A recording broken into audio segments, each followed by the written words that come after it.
Hello, guys. Welcome to another episode of the IMO podcast where we discuss a variety of different topics. And today I have a really hot one for you. And so there's quite a bit to cover. So I'm going to just kind of quickly go through what I have found. I originally heard about this idea from the conspiracy theorist, or rather, the guy who might be talking about real things. I don't know. He sounds a bit crazy sometimes. His name is David Icke, and he introduced this concept of Wetiko in one of his discussions, and I found it really fascinating. So I thought we should talk about it. But before that, housekeeping. Remember to visit our website www.imow.co.k and explore. So I'll start introducing this topic by reading through our website with the topic that says Seeking Wetiko on Capitalism, Mind Viruses, and Antidotes for a World in Transition. It's by Alnur Lather and Martin Kirk. So they start with a poem that goes like this. It's delicate confronting these priests of the Golden Bull. They preach from the pulpits of the bottom line. Their minds rustle with $1 million bills. You say silver burns a hole in your pocket and gold burns a hole in your soul. Well, uranium burns a hole in forever. It just gets out of control. I think that poem they say was by Buffy Saint from the Priests of the Golden Bull. Now, the Alnur and Martin their blog goes on to introduce this concept, and this is what they say. So, what if we told you that humanity is being driven to the brink of extinction by an illness?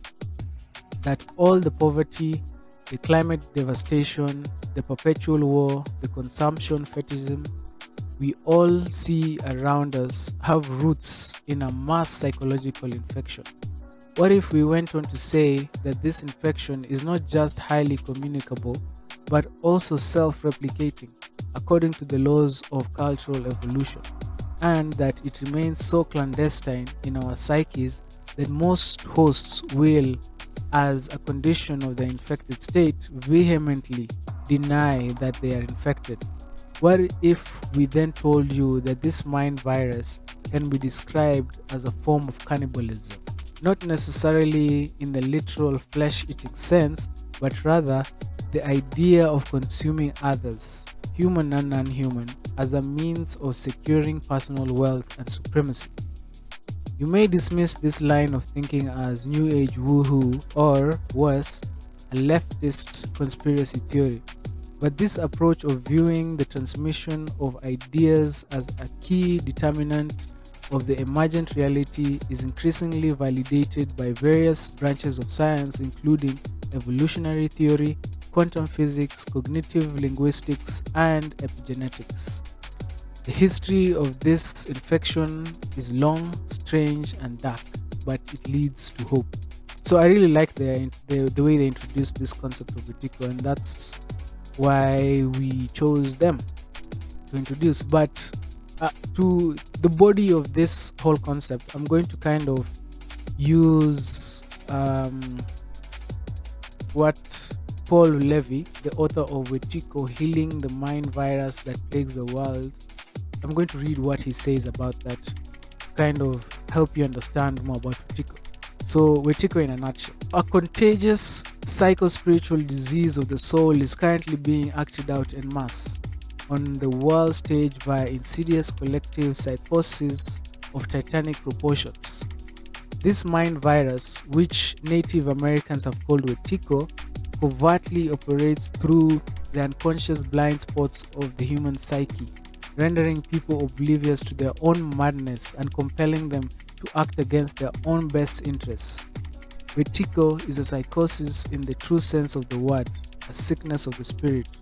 Wetiko covertly influences our perceptions so as to act itself out through us while simultaneously hiding itself from being seen. Basically, this is like a disease that is like being possessed by something that takes over you and acts out what it wants in the world, but you think that you're the one who is in control. You think you're the one who is making all those decisions. And so this thing, it takes over you and it feeds its greed, it feeds itself with all this negativity, but you are under the delusion that this is what you want. So Paul goes on to say, Wetiko bewitches our consciousness so that we become blind to the underlying assumed viewpoint through which we perceive, conjure up, and give meaning to our experience of both the world and ourselves. This psychic virus can be thought of as a bug in the system that informs and animates the madness that is playing out in our lives, both individually and collectively on the world stage. Before being able to treat this sickness that has infected us all, we have to snap out of our denial, see the disease, acknowledge it, name it, and try to understand how it operates so as to ascertain how to deal with it. This is what Paul's book Wetiko is all about. So for this next part, I'm just going to read as though I'm him because it's easier to understand that way. So normalization of Wetiko. A few years ago, I ran into a friend whom I hadn't seen for a while. He asked me what I had been up to. I answered that I was writing about a collective psychosis that our species had fallen into. His response was telling. He asked me what made me think there was a collective psychosis going on. His question left me speechless. I literally didn't know how to respond. What made him think there wasn't a collective psychosis going on, I wondered. Could he give me one piece of evidence? Question mark. Our collective madness had become so normalized that most people, including my friend who was extremely bright by the way, didn't even notice. Many of us become conditioned to thinking that if we are in the middle of a collective psychosis, it will mean that people will be doing all sorts of crazy things, such as running around naked and screaming, for instance. This ingrained idea, however, gets in the way of recognizing the very real collective insanity in which all of us are, both passively and actively, participating. If we want to envision what a collective psychosis would actually look like, it might be a real eye-opener to realize that it will look exactly like what is happening right now in the world. So what is Wetiko really? Wetiko is a cannibalizing force driven by insatiable greed, appetite without satisfaction, consumption as an end in itself, a war for its own sake against our tribes, species, and nature, and even against the individual's own humanity. It is a disease of the soul, and being a disease of the soul, we all potentially have Wetiko, as it pervades and informs our underlying field of consciousness. Any one of us at any moment can fall into our unconscious and unwittingly become instruments for the evil Wetiko to act itself out through us and incarnate in our world. If we see someone who seems to be taken over by Wetiko, we think they have the disease and we don't. It seems in seeing them as separate and have fallen under the spell of the virus ourselves. Wetiko induces in us a proclivity to see the source of our own pathology outside ourselves, existing in the other. Wetiko feeds off the polarization and fear and terror of the other. Seeing the world through a Wetiko-inspired lens of separation, otherness, enlivens what Young calls the god of terror who dwells in the human soul, and simultaneously plays itself out both within our soul and in the world at large. Wetiko subversively turns our genius for reality creation against us in such a way that we become bewitched by the projective tendencies of our own mind. So basically, as we are creators of our reality, we go into a place where we become greedy, we think negatively of the world outside us, and we create that reality. We separate ourselves from other people, we think of us as us and versus them, and that disconnect kind of creates an opportunity for Wetiko to take over. So Paul goes on to say, in Wetiko disease, something that is not us surreptitiously beneath our conscious awareness takes the place of and plays the role of who we actually are. shape shifting so as to cloak itself in our form. This mercurial predator gets under our skin and puts us on as a disguise. Miming ourselves, we become a copy, a false duplicate of our true selves. We are then truly playing out a real version of the imposter syndrome. So, the sickness of exploitation.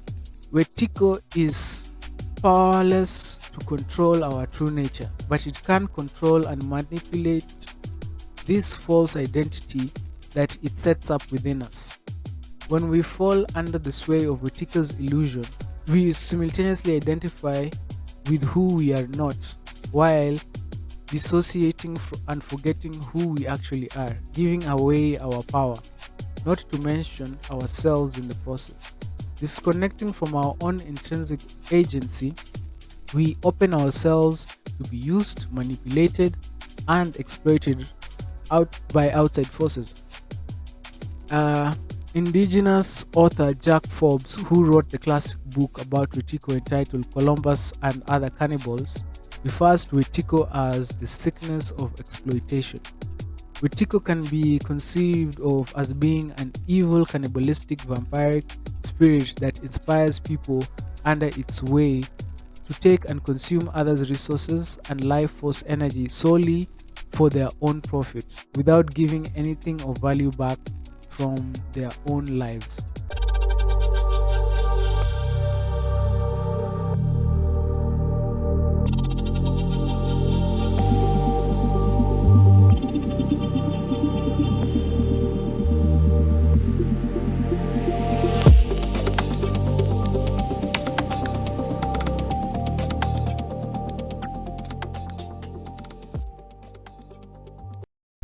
Wetiko thus violates the sacred law of reciprocity in both human affairs and the natural world as a whole.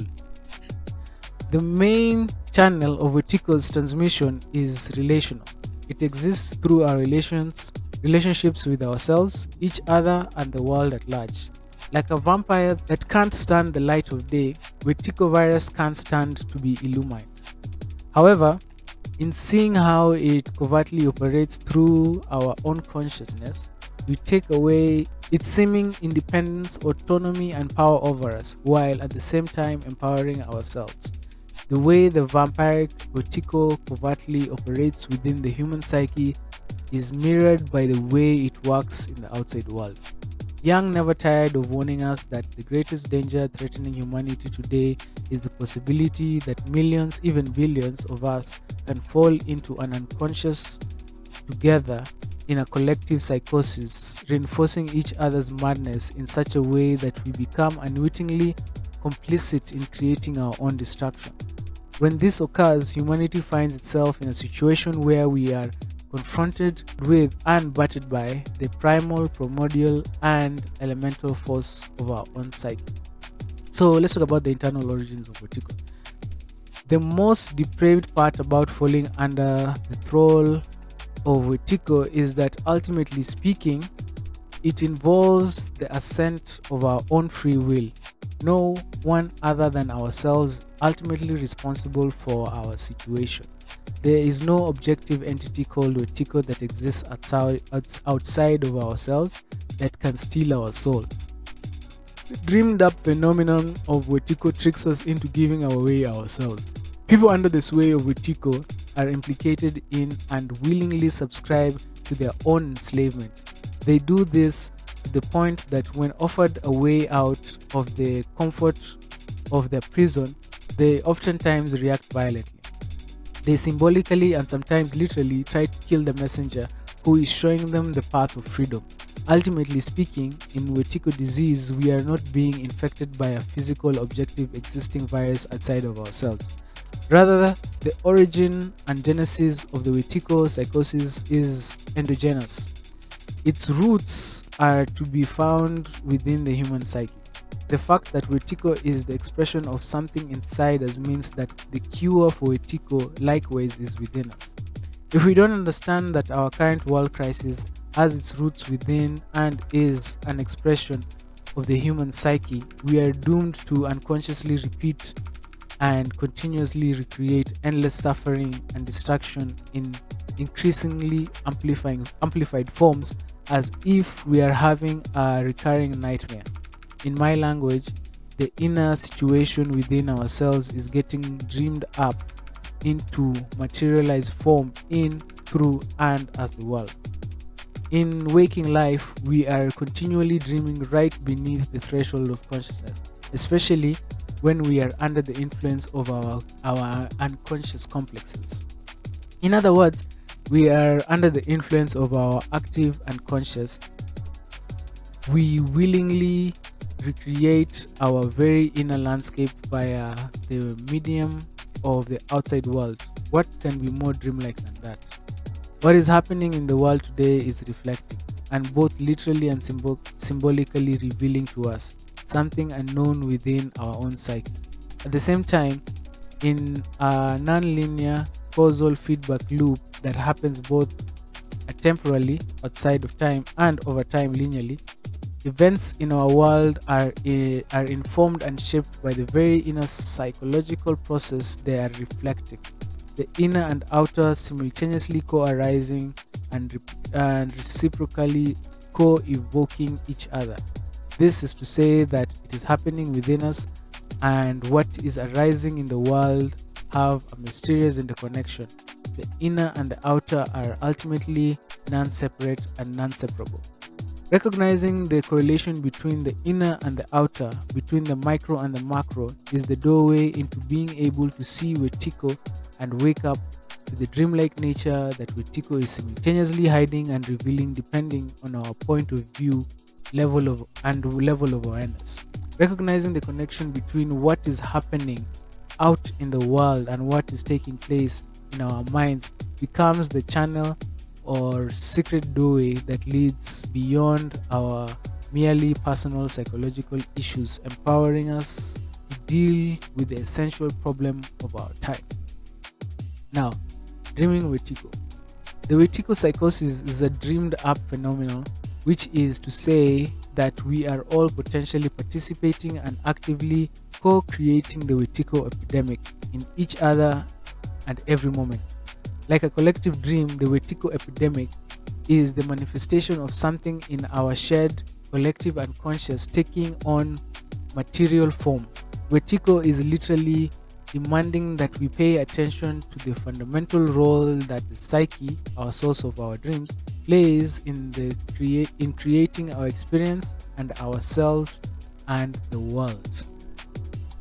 Forgetting the crucial role that the psyche plays in creating our experience, we marginalize our own instinct authority, tragically dreaming up both internal and external authoritarian forces to limit our freedom and model our experience for us. Never before in all of human history has our species been forced to confront the numinous, world transforming powers of the psyche on so vast a scale, even within the ongoing multiple catastrophes that are converging in our world. It is not beyond the bounds of possibility that the darkness that is emerging today might become the soil of which a regenerative age of nobler culture arises. Although the source of humanity is inhumanity to itself, Wetiko is at the same time a potential catalyst for our evolution as a species.